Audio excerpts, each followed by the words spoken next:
और एक बार हम यहाँ पर दुनिया भर की जो वेबसाइट्स है, जो इंटरनेशनल वेबसाइट्स हैं, उन पर नज़र डाल लेते हैं। और सबसे पहले अगर हम न्यूयॉर्क टाइम्स की यहाँ पर बात करें तो डोनाल्ड ट्रंप का जो मामला है वो यहाँ पर सुर्खियों में बना हुआ है, क्योंकि 2016 का एक स्कैंडल था जिसमें आरोप जो है साबित हुआ था। मैनहट्टन की अदालत ने डोनाल्ड ट्रंप को दोषी पाया था। एक स्कैंडल से बचने के लिए डोनाल्ड ट्रंप ने एक स्टार को पैसे दिए थे और गुप्त रूप से ये पेमेंट किया था, इसलिए ताकि वो चुप रहें उस मामले में, उनके खिलाफ किसी तरह की गवाही ना दें। लेकिन यहाँ पर अब जो न्यूयॉर्क की अदालत है उसने ट्रंप को राहत देने से साफ तौर पर इनकार कर दिया है, जो एक बहुत बड़ा जो एक खबर जो है वो यहाँ पर बन गई है कि आगे आखिर अदालत की तरफ से क्या कुछ कार्रवाई की जा सकती है, क्या कदम उठाया जा सकता है, क्योंकि राष्ट्रपति के तौर पर इस मामले में उन्हें इम्यूनिटी नहीं दी गई है।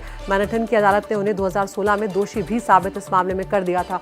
दूसरी जो बड़ी खबर है यहाँ पर वो विस्कॉन्सिन से आ रही है, क्योंकि यहाँ पर जो शूटिंग का मामला हुआ है उसने सबको एक बार फिर से सकते में ला दिया है। विस्कॉन्सिन के मेडिसन करके जो इलाका है वहाँ पर स्कूल में शूटिंग हुई है। और सबसे बड़ी बात यहाँ पर जो निकल कर आ रही है, 15 साल की एक लड़की थी, एक छात्रा थी जिसने ये शूटिंग की है। 2 लोगों की अब तक इसमें जान जा चुकी है और वो जो खुद छात्रा थी, जो कि शूटर थी, जिसने फायरिंग की थी, उसकी भी जान इसमें चली गई है।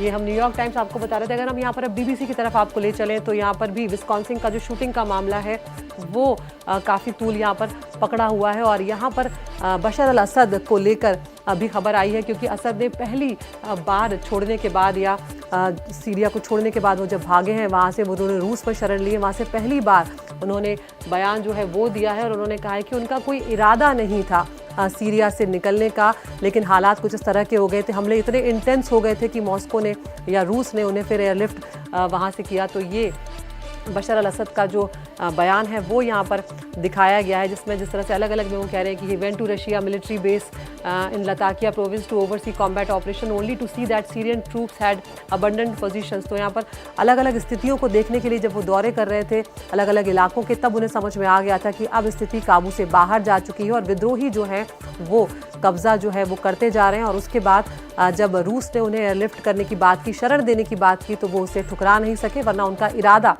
ऐसा नहीं था। ये वो बात यहाँ पर कहते हुए नजर आ रहे हैं। इसके अलावा हम यहाँ पर अगर CNN का रुख करें तो CNN में भी विस्कॉन्सिन जो शूटिंग का मामला है वो यहाँ पर तूल पकड़ा हुआ है। और जो पुलिस के अधिकारी अलग अलग तस्वीरें भी उसकी यहाँ पर दिखा रहे हैं कि किस तरह की दहशत 15 साल की उस लड़की के चलते, उसने जो फायरिंग की उसके चलते पैदा हुई है। एक बार फिर से गन कल्चर को लेकर यहाँ पर सवाल भी उठे हैं कि आखिर कब ये ख़त्म होगा। तो 15 यहाँ पर जो अथॉरिटीज़ है उनका कहना है कि 15 साल की जो लड़की थी उसने टीचर और दूसरे स्टूडेंट पर गोली चलाई मेडिसन में, और उसका जो मोटिव था, किस मकसद से उसने ऐसा किया, ये अभी भी साफ नहीं हो पाया है। और एक बड़ी बात जो अथॉरिटीज़ यहाँ पर कह रही है, उनका कहना है कि एक दूसरी कक्षा का जो छात्र था उसने 911 पे कॉल किया और शूटिंग के बाद में बताया। जो पुलिस चीफ है वहाँ के वो ये बात बता रहे हैं और किस तरह की दहशत वहाँ पे थी, क्या स्थिति वहाँ पे पैदा हो गई थी।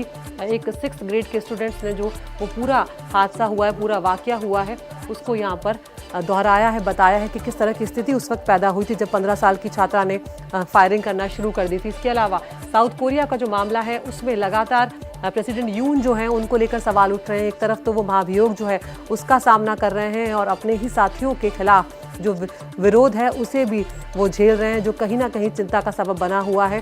क्या उनका भविष्य होने वाला है, क्या उनकी राजनीतिक स्थिति होने वाली है, इस पर अब कई सवालिया निशान जो है वो यहाँ पर खड़े हो गए हैं। अल जजीरा का अगर हम यहाँ पर रुख कर रहे हैं तो यहाँ पर एक बार फिर से इसराइल के जो हमले हैं गाज़ा पर उसकी बात उठाई गई है और 45,000 लोगों की जान अब तक जा चुकी है। हम जानते हैं कि अल जजीरा लगातार इसराइल और गाज़ा की जो लड़ाई है उसको कवर कर रहा है और उसमें 45,000 लोगों की जान जा चुकी है, ये उसने कवर किया है। और एक बार फिर से जो कमल अदवन हॉस्पिटल है उसको इसराइल ने निशाना बनाया है। यहाँ पर दूसरी खबर जो है जिसको लीड बनाया गया है अल जजीरा में, ट्रंप जो है वो लॉर्ड्स कर रहे हैं ouster of Syria's al Assad unfriendly take over by Turkey. उसमें ये कहा गया है कि तुर्की ने जिस तरह से टेक ओवर किया है एक पिछले तरीके से, पीछे के दरवाजे से, उसको लेकर यहाँ पे ट्रंप ने बात जो है वो कही, एक बयान दिया है। हम जानते हैं कि अब जनवरी में ट्रंप जो है वो अपना शपथ लेने जा रहे हैं, कार्यभार संभालने जा रहे हैं और उन्होंने यहाँ पर बशर अल असद को बुचर भी कहा है। उन्होंने कहा है कि इसमें कोई